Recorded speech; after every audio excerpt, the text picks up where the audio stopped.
Let's get straight to the markets now. Our next guest says broader averages have run up too far, too fast, that investor optimism is too high right now.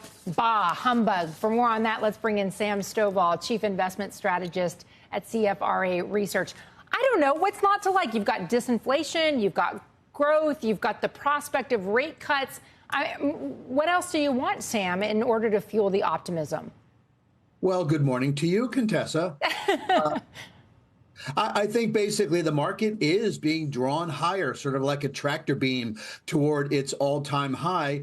And history would basically say that once we do eclipse that prior high, thereby concluding the bear market that started in the beginning of 2022, we will probably advance by about 10% over the coming 4-month period. But I do think that we are likely to be digesting some of those gains before we actually start to move higher earlier in the year. Just that when you look to the percentage of stocks above their 50-day moving average, the industries within the 500, et cetera. I think that we have had a bit too much of the eggnog. And so as a result, we need to sleep some of that off. If it's a wonderful life, as investors seem to think it is, what sectors do you think prove that there's some opportunity, Sam?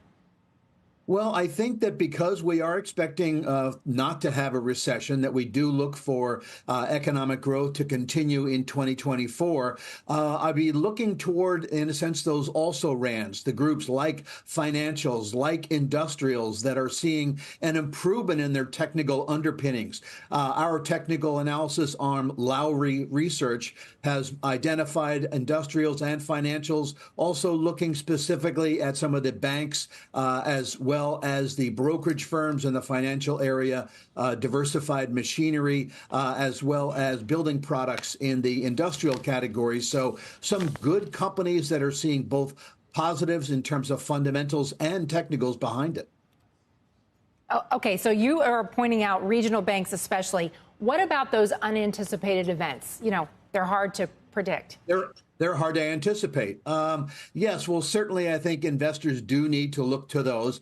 And usually what you find is that a lot of anticipated events that are not monetarily related, not related to the overall health of the economy globally, end up being good buying opportunities. So I think we have to ascertain what those unanticipated events are likely to be. There certainly are an awful lot of them that are potential. But right now, I would tend to say you're going to take them in stride.